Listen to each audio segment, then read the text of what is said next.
السلام علیکم دوستو، آپ کی بار بار فرمائش پر آج آپ کے ساتھ پری کا ایسا عمل شیئر کر رہا ہوں جو صرف ایک دن کا عمل ہے۔ اس عمل کو صرف وہی لوگ کریں جو ایک تو مضبوط دل کے مالک ہوں اور دوسرا جو ذکر اذکار کرتے رہیں۔ اس لیے نہیں کہ آپ یہ عمل نہیں کر سکتے، بلکہ اس لیے کیونکہ جو عمل جتنا کم دنوں پر مشتمل ہوتا ہے اتنی اس عمل میں پڑھائی زیادہ کرنی پڑتی ہے۔ اس لیے سوچ سمجھ کر یہ عمل شروع کریں۔ یہ عمل آپ نے 9 چندی جمعرات کو یعنی نیا چاند چڑھنے پر جو جمعرات آئے گی اس رات کو کرنا ہے۔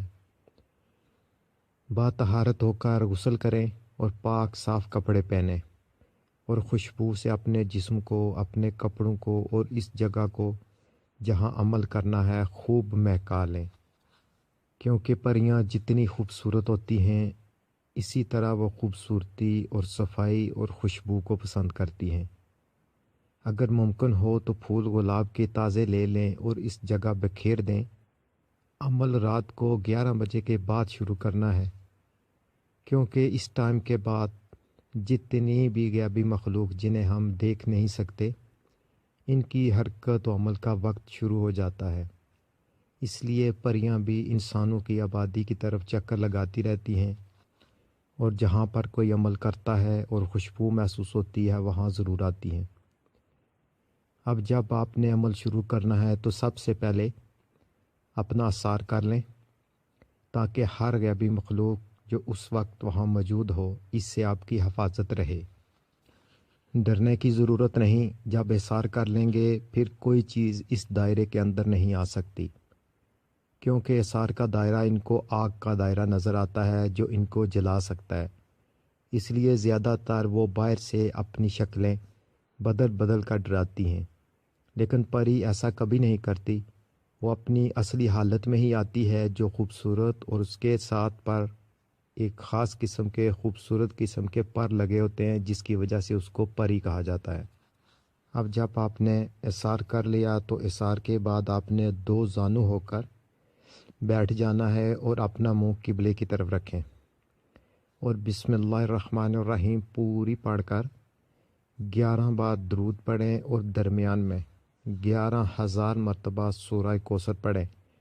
سورہ کوثر کے اندر اتنی تاثیر اور طاقت ہے کہ ہر غیبی مخلوق، ہر ایسی چیز جو ظاہری نظر نہیں آتی اس کو سامنے لانے کی وہ طاقت رکھتی ہے۔ اسی لیے عاملین نے اکثر سورہ کوثر کو ہی پری کے عمل کے لیے چنا ہے، اور آپ کو بھی میں یہی عمل سورہ کوثر کا بتا رہا ہوں۔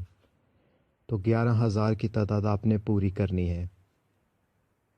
اس کے بعد آپ نے پہلے کی طرح 11 بار درود ابراہیمی پڑھنا ہے۔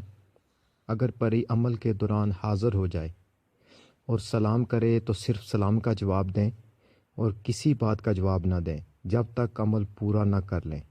عمل پورا کرنے کے بعد جو بات وہ کرے اور وعدہ لے اس کو پورا کریں، اور دوبارہ کیسے اس کو بلانا ہے اس سے پوچھ لیں۔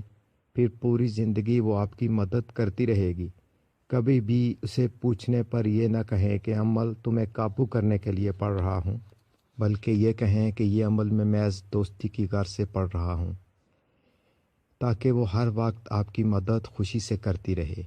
خلوص و پورے یقین سے عمل کریں گے تو عمل پورا نہیں ہوگا اور آپ کو انشاءاللہ کامیابی ملے گی۔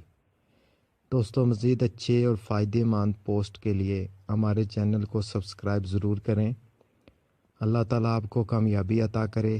ہمیں اپنی دعاؤں میں یاد رکھیں۔ اللہ حافظ۔